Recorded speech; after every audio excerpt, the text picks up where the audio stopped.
Nosotros pertenecemos a la Comisión de Economía del Congreso y en el marco de la Comisión de Economía se ha formado este grupo que se denomina Grupo Pro Inversión y Generación de Empleo.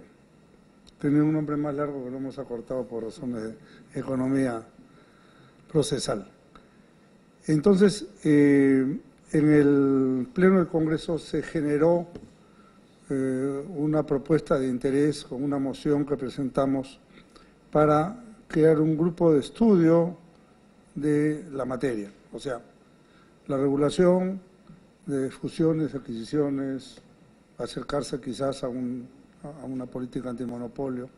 Cuando digo acercarse, porque la idea es tratar de converger desde diversos puntos de vista. Entonces, el Pleno del Congreso le dio ese encargo a la Comisión de Economía y la Comisión de Economía nos encargó a nosotros esta tarea, siendo yo el coordinador del grupo. Hemos invitado a congresistas como el congresista Lescano, que es autor de un proyecto.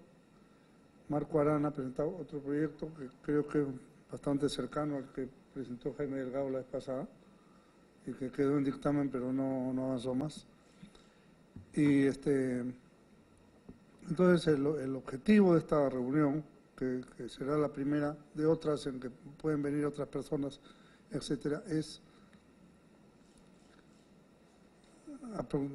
los congresistas no somos expertos en la materia, los expertos son ustedes, y como ven, lo que queremos es recoger su punto de vista, profundizar en las cosas, hacer otro tipo de consultas.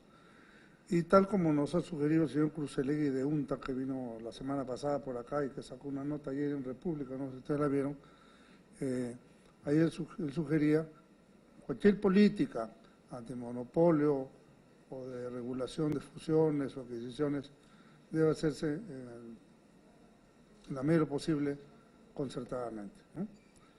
Y obviamente por la propia naturaleza de la conformación del Congreso, ustedes comprenderán, para que una ley salga tiene que tener un alto nivel de consenso, si no simplemente nos quedamos en el ejercicio académico y no logramos resultados. Entonces, esa es la idea, recoger los puntos de vista diversos y quizás progresivamente irlos haciendo congruentes entre sí y a ver qué resultados sacamos más adelante. Este es un tema que quizás nos tome algún tiempo, ¿no es cierto? Pero mejor hacerlo con calma, ¿no? Y construir algo muy proactivo y factible. Esa es la idea. Entonces, lo nuestro va a ser una suerte de conversación libre, vamos a llamarlo así, ¿no? Yo les ruego a cada uno cuando intervenga, si intervenga varias veces, den su nombre para los efectos de la grabación, ¿no? Acá se graba en cinta de audio y también en televisión para el canal del Congreso, que ahora lo va a grabar y les vamos a avisar qué día lo pasan para podernos ver un poco en el aire, ¿no? Pero bueno, entonces yo le he pedido al presidente de Indecopi que tenga la amabilidad de hacer una presentación introductoria en el tema, ¿no? Motivadora. ¿Ha venido el representante del Ministerio de Economía y Finanzas? ¿Todavía? Ya, vendrá. A la autoridad Tania Zúñiga también le hemos pedido que después haga una intervención, después lo va a hacer Bruno Delgado y ya empezamos todos nosotros a opinar, ¿ya? Entonces, don Ivo, por favor, su nombre completo.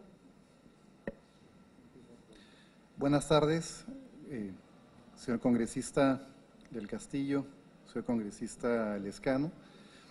Gracias por la invitación al Indecopi para participar en esta mesa de trabajo. Gracias por la iniciativa que han tenido para generar un debate alturado sobre esta materia. Mi nombre es Ivo Gagliuffi, soy el actual presidente del Consejo Directivo del Indecopi.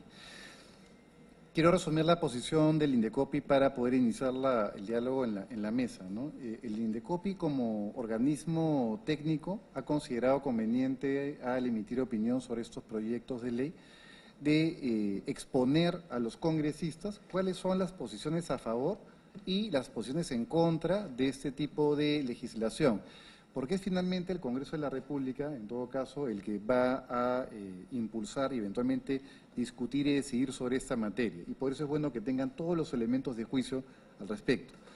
En resumen, quizás las 5 principales o más conocidas posiciones sobre el tema son, en primer lugar, la teoría del campeón nacional, como saben todos los especialistas.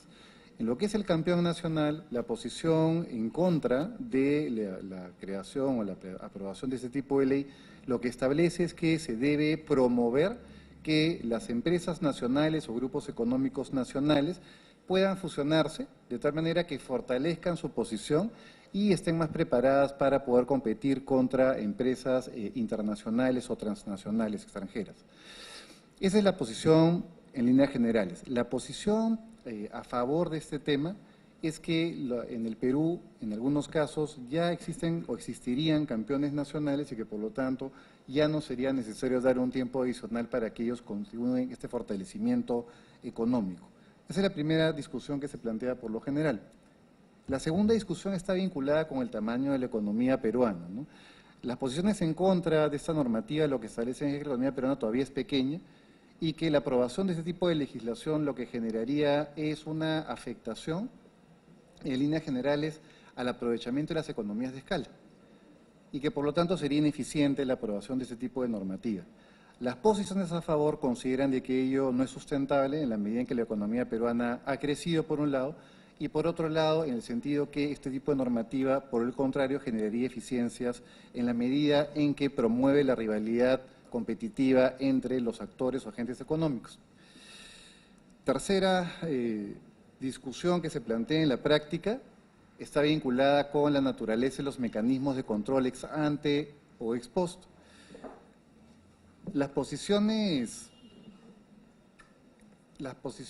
en contra de este tipo de iniciativas legislativas lo que plantean es que resulta suficiente la existencia de mecanismos de control de conductas, porque en el fondo lo que hacen es controlan bajo mecanismos ex post los casos de abuso de posición dominante en el mercado.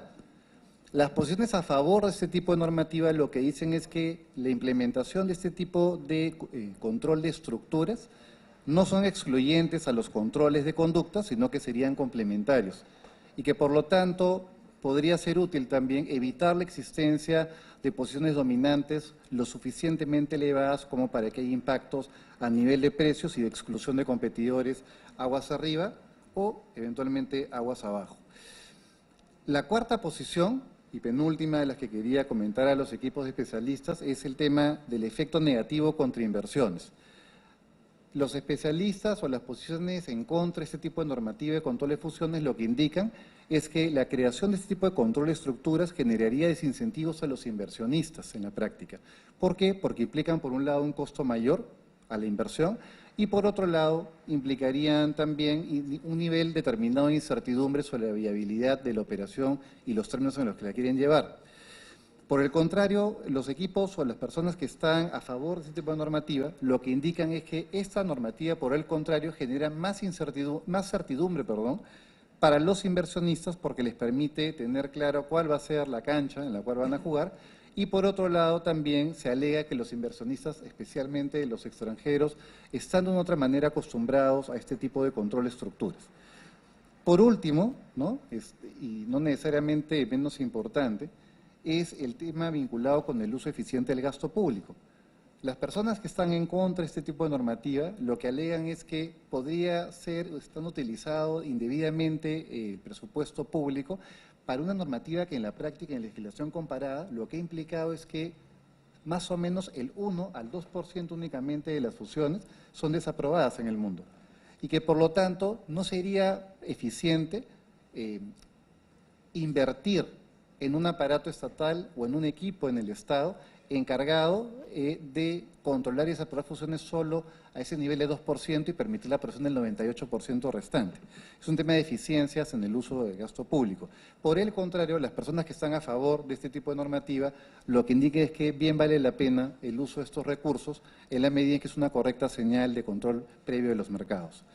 Dicho ello, que son las posiciones más relevantes a favor y en contra, sin perjuicios de otras que los especialistas puedan y de hecho van a exponer, nosotros como Indecopi consideramos conveniente pasar a un segundo punto, y es que en la medida o en el escenario que eventualmente el Poder Legislativo opte por aprobar una normativa de control de fusiones, pues una de las dos posibilidades que existen, entonces consideramos que van a tener que partirse de tres premisas básicas, señor presidente. La primera, eficiencia; la segunda, celeridad; y la tercera, razonabilidad. Y vamos a citar únicamente 6 de los temas que el INDECOPI considera que van a ser claves o absolutamente necesarios a tener en cuenta en caso que se quiera llevar adelante la aprobación de este tipo de normativa. El primer aspecto respecto al cual queremos alertar, umbrales. Como ustedes saben, para que una fusión deba ser notificada a una autoridad de competencia, en la legislación comparada debe superar determinado umbral. Lo que se recomienda a nivel internacional es que estos umbrales cumplan con dos características. El primero es que sean claros y el segundo es que sean razonables, que no es lo mismo. Respecto al aspecto o naturaleza de claridad del umbral, lo que se recomienda por lo general es que se aprueben umbrales objetivos o cuantitativos, es decir, umbrales vinculados con cuál es el monto, el total de activos de las empresas fusionadas, o umbrales vinculados con cuál es el nivel de venta de las empresas. ¿Y por qué? Porque son umbrales que los propios inversionistas tienen certidumbre sobre el número. Por el contrario, se recomienda no aprobar umbrales cualitativos, es decir, umbrales vinculados con la identificación del market share de estos inversionistas en el mercado. ¿Por qué? Porque eso pasa por una evaluación mucho más amplia y compleja, porque no necesariamente se va a saber sobre qué mercado relevante se va a calcular el market share. Segundo tema que advierte el INDECOPI en este tipo de normativa está vinculado con la identificación de una adecuada y muy clara metodología sobre la determinación del mercado relevante. Especialmente lo que se va a requerir en este tipo de norma es que en la propia ley o en lineamientos complementarios se delimite claramente dos tipos de evaluación de mercado: el mercado de producto y además el mercado geográfico como mínimo. Existen otras identificaciones de mercado temporal, etcétera, que los especialistas van a exponer seguramente, pero al menos eso debe estar muy claro. ¿Para qué? Para que ese mercado relevante sea el que se utilice para el cálculo de los umbrales. Por eso es clave tener claro ese segundo aspecto. Tercer aspecto que INDECOPI alerta que debe tenerse en consideración en caso que se apruebe es el principio de no retroactividad de este tipo de normativa. ¿Por qué? Porque consideramos, por un lado, que si este tipo de control de fusiones se aplicase retroactivamente, podría ser ello considerado inconstitucional, en la medida en que contravendría el artículo 103 de la Constitución Política del año 93. Pero adicionalmente podría estar incluyendo una violación del principio de pacta sunt servanda, que lo que establece es que los contratos ya celebrados, por ejemplo, un contrato de fusiones, no debería ser corregido o revisado con normativa posterior a su aprobación. Por lo tanto, ese es un principio básico que el INDECOPI pone sobre la mesa del grupo de trabajo. Cuarto aspecto que INDECOPI también quiere advertir al equipo es que si se aprueba una normativa de esta naturaleza, debe contener un procedimiento muy claro, respetando principalmente dos características: celeridad y eficiencia. Y les damos 4 puntos claves para revisar. El primero, evidentemente que esta norma prevea plazos ordinarios y extraordinarios. ¿Por qué? Porque existen determinados controles, determinadas concentraciones empresariales que por su especial sofisticación van a requerir probablemente que se extienda el plazo de evaluación por parte de la agencia de competencia. Por eso no debería ser un plazo único, sino debería haber también un plazo extraordinario en caso de sofisticación extrema. Segundo tema importante en el procedimiento: este procedimiento debería prever un mecanismo de consulta gratuita para las partes. Es decir, la posibilidad de que si nosotros queremos fusionarnos, podamos acercarnos a la agencia de competencia y solicitar que nos absuelvan la consulta vinculada con si estamos o no obligados a notificar la operación. Eso es algo básico para poder prever si debemos o no someternos. Y también para que se calculen los gastos de la inversión por parte de los privados. Tercer tema a tener en consideración en el procedimiento: debería preverse la posibilidad de que las partes propongan compromisos. Me explico. Como ustedes saben, cuando se inicia un procedimiento de notificación para control previo de fusiones, las partes están a la expectativa de que la agencia de competencia llegue a 3 conclusiones. La primera es que deniegue el 100% de la operación. La segunda es que la apruebe con condiciones. Y la tercera es que la apruebe sin condicionamiento. Esta posibilidad de proponer mecanismos de solución previa, lo que trata de establecer es la posibilidad de que las partes, para elevar la certidumbre de aprobación, puedan ellas mismas, antes que la agencia de competencia se los diga, proponer escisiones de activos, por ejemplo, o renuncia a determinados mercados o vetos o vetas aguas arriba o aguas abajo. Por eso es importante que ellos mismos puedan plantear el tema y adelantarse a la posición de la agencia. Por último, en lo que es procedimiento también, debería también incluirse la posibilidad de revisar de manera ex post las condiciones establecidas. Nos explicamos. Ya el Indecopi en la práctica, en un caso eléctrico, lo que ha indicado es que en algunos casos yo voy a aprobar con condiciones, pero incluso esas condiciones pueden ser revisadas en el tiempo por un cambio de circunstancias externas. Y eso debería mantenerse como un principio que le da dinamismo al control de fusiones. Quinta advertencia del Indecopi desde el punto de vista técnico: en caso que se apruebe una normativa de esta naturaleza, no debería tener una aplicación inmediata. Evidentemente debería ir un plazo por lo menos de 6 meses de adecuación, pero por dos stakeholders principales. El primero, los propios inversionistas necesitan tener claro cómo va a funcionar esta normativa en la práctica.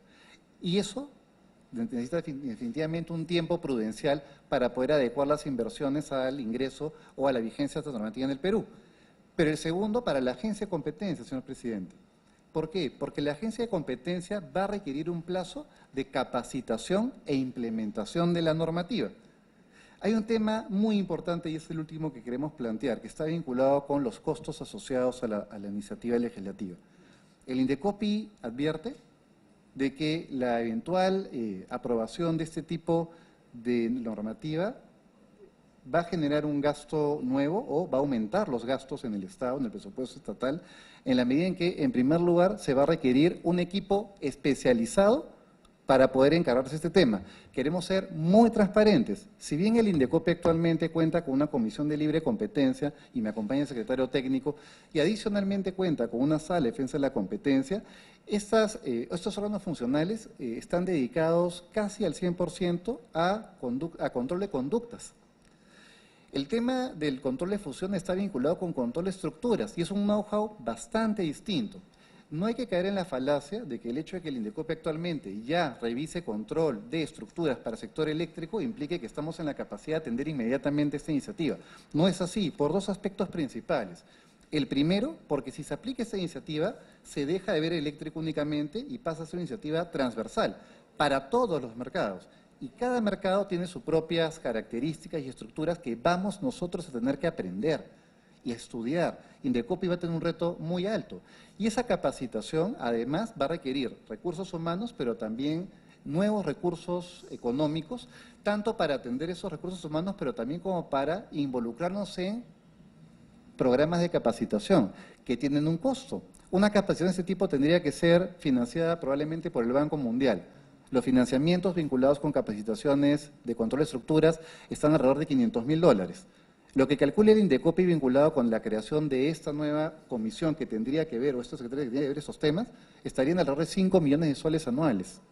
Eso es lo que nos costaría al Perú implementar esta normativa en la práctica. Y estoy siendo conservador, como bien advierte el doctor Descanseco, ¿no? Un dato interesante, para simplemente ya concluir, es que si se hubiese aprobado, por ejemplo, la norma propuesta por el congresista Jaime Delgado en el año 2012, hemos hecho una revisión prospectiva de cuántas fusiones habrían tenido que pasar por la revisión del Indecopi, y el promedio son 12 fusiones al año. Suena poco, pero los economistas entenderán que es muy alto. Un dato adicional interesante es que esas 12 fusiones pasan por aproximadamente 9 mercados diferentes. Y hay que tener en cuenta que esas fusiones serán aleatorias. Nosotros no tenemos la posibilidad de prever en qué mercados se van a producir. Así que va a ser una curva de aprendizaje extensa, compleja y costosa. Y es bueno que desde ella el Congreso tenga en cuenta estas advertencias operativas. Muchas gracias, señor presidente. Gracias, señor Gaglifi. Por favor, ahora la doctora Tania Zúñiga. Por favor. Muy buenas tardes a todos, señores congresistas, señor presidente, doctor Jorge del Castillo, muchísimas gracias por la invitación. En efecto, estos temas que nos conducen a un debate son altamente importantes para la economía nacional. Entiendo además que, como se ha hecho notar en la exposición anterior, se han presentado iniciativas legislativas que han tenido también el mismo objetivo, es decir, introducir el control de concentraciones, un control ex ante, un control de estructura del mercado, Y, sin embargo, en esta oportunidad saludo muy especialmente que se haya podido entender que es un proceso que necesita un consenso de todas las partes involucradas, de una participación y espacios y oportunidad para poder emitir opinión al respecto. Bien, me gustaría tratar digamos, de dar algunos mensajes o unas ideas para poder continuar también durante el desarrollo de la tarde de hoy sobre el debate sobre este tema. En efecto, las concentraciones o las operaciones de concentración constituyen un fenómeno a nivel internacional, un fenómeno que además tiene un efecto trans-border, es decir, se producen y tienen efectos más allá de las fronteras y constituyen además una explicación de la racionalización y la dinamización de la economía. Esto además permite también evaluar la competitividad de las empresas, como bien se ha señalado, y entiendo y encuentro amplias coincidencias con la exposición del doctor Ivo Bagliuffi sobre todo aquello que representa tanto las posiciones a favor y en contra, pero también los desafíos que se presentan para la economía nacional y para todo aquello que significa su implementación también. Al mismo tiempo, la necesidad de poder entender que esto no es, digamos, un dilema hoy en día más, ya es una situación en la que vemos que, digamos, en los espacios internacionales, sobre todo, ya se ha tratado esta materia naturalmente, de manera transparente, abierta y sobre todo con espacios de expresión y por lo tanto la naturaleza mejor dicho, sugeriría que la naturaleza y la dinámica de las próximas reuniones sean apuntar más bien a discutir el diseño de este instrumento de política de competencia. Dado que ya podemos notar que, si bien es cierto, atravesamos varios años, ya más de una década, tratando de evaluar esta materia y en la cual hemos encontrado, como bien ha señalado el doctor Ivo Bagliuffi, posiciones a favor y posiciones en contra. En realidad, hoy en día estas evaluaciones tendrían que ser necesariamente evaluadas frente al contexto internacional. Significativamente, quisiera ahora pasar a poner algunas cosas ya de orden técnico y de orden especializado. Este instrumento de política y competencia es un instrumento de control de estructura del mercado. No es un control de conductas, tenemos ya una legislación que ha desarrollado el control de conducta, es decir, el comportamiento de las empresas en el mercado.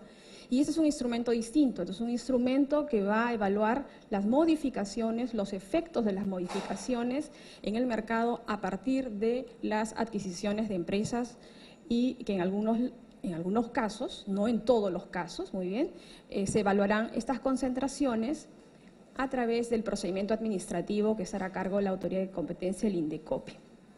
Y esto es algo muy claro y señalarlo, para algunos es, digamos, obvio, pero para muchos, y sobre todo el espacio público que vamos a tener en adelante, ese instrumento de política de competencia no condena la concentración per se.